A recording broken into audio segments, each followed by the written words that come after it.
We're going to be studying a few verses from Psalm chapter 19 today.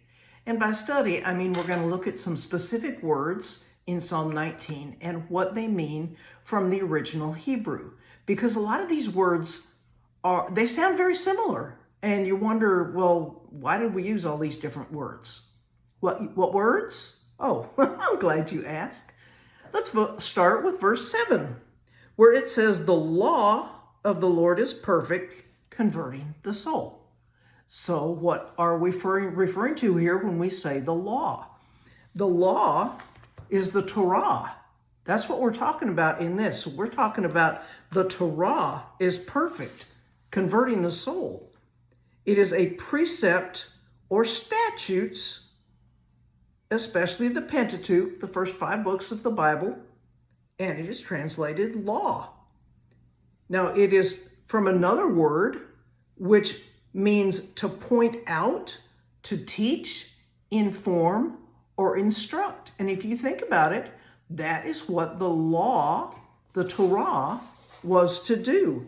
And it says it is perfect, converting the soul. And then continuing in verse 7, it says, "The testimony of the Lord is sure, making wise the simple." Okay, what is the testimony of the Lord? The testimony, the word that is translated testimony there, is testimony or witness. So you could say the witness of the Lord makes wise the simple. Okay, moving on to verse 8. "The statutes of the Lord are right, rejoicing the heart." Okay, statutes, what is that? It is a mandate of God, a commandment or precept or a statute. That's what is referred to there, a mandate of God, okay?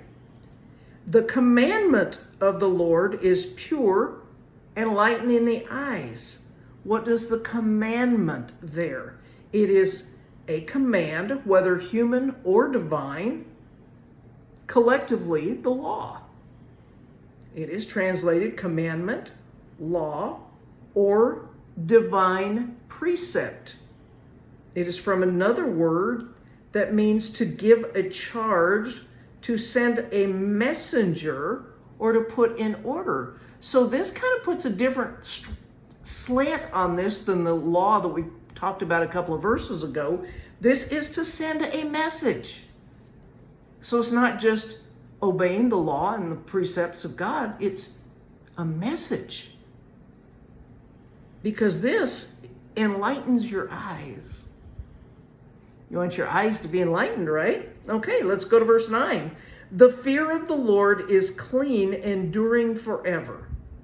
Okay, so what are we referring to, fear? We talked about fear in a previous video. This particular word,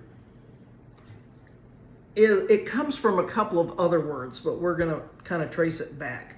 The word that this comes from means a moral reverence, also translated fear. And it comes from another word, which means afraid or fearful, which comes from another word, which means to fear or to revere, to have in reverence. I think when it's talking about the fear of the Lord here being clean and enduring forever, I think it's talking about reverence, being reverent toward God, not being fearful as in he's going to, come down with a big hammer and knock me on my head for my sins. Just reverence towards God, which we don't have a lot of these days. If you think about it, not very many people are reverent toward God. A lot of people take God flippantly, like, yeah, he's there. It's not the way we're supposed to act. Alrighty, going on. "The judgments of the Lord are true and righteous altogether." Well, what are the judgments? It's a verdict pronounced judicially, especially a sentence or formal decree. Particularly divine law. Comes from another word that I really like, is to pronounce sentence for or against, by implication to vindicate or punish, to execute judgment. So it can be vindicating or punishing. I think a lot of times when we think of the judgment of God, we think of punishment, but it can also be to vindicate. Those are all the definitions that I have for you today. Let's just review just for a second. The law is the law, or the Pentateuch. The testimony means a testimony or a witness. Statutes are mandates from God. Commandments is a commandment, law, divine law.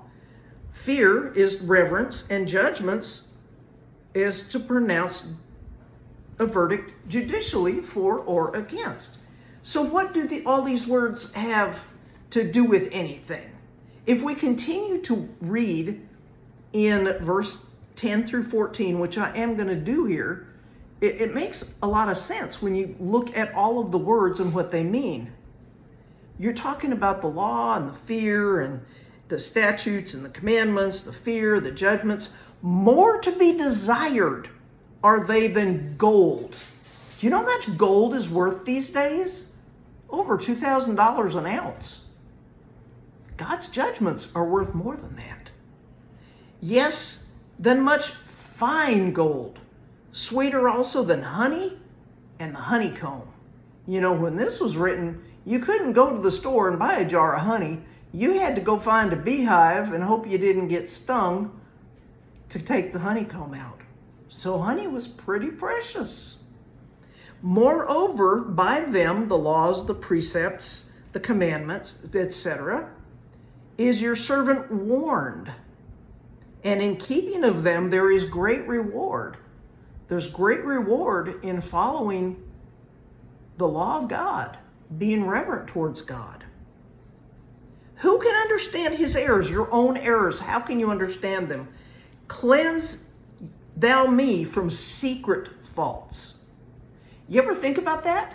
That maybe you have some faults that you're not aware of? They're secret faults. And we're asking God to cleanse us of the secret faults, not just the sins that we know about, but the ones that we're committing that we don't even realize we're doing it. Keep back your servant also from presumptuous sins. Let them, the presumptuous sins, not have dominion over me. Then I shall be upright, and I shall be innocent from great transgressions. So those presumptuous sins, those ones where you say, oh, I know the Word of God says don't do that, but this is just the way God made me. He understands. That's presumptuous sin.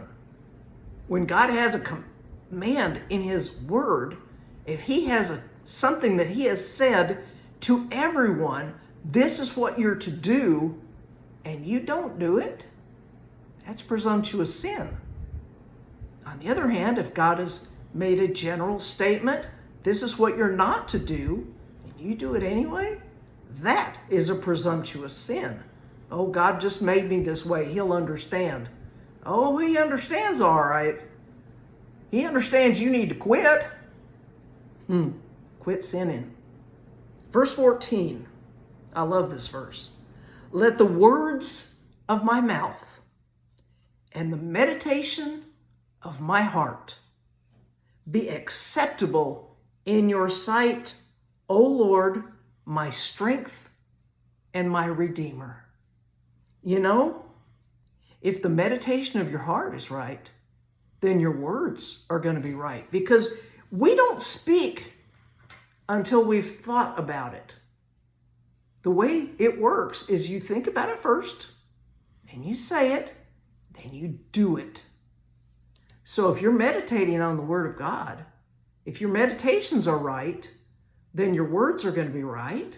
And if the meditation is right and the words are right, then your actions are going to be right. So you might want to think about praying that every day.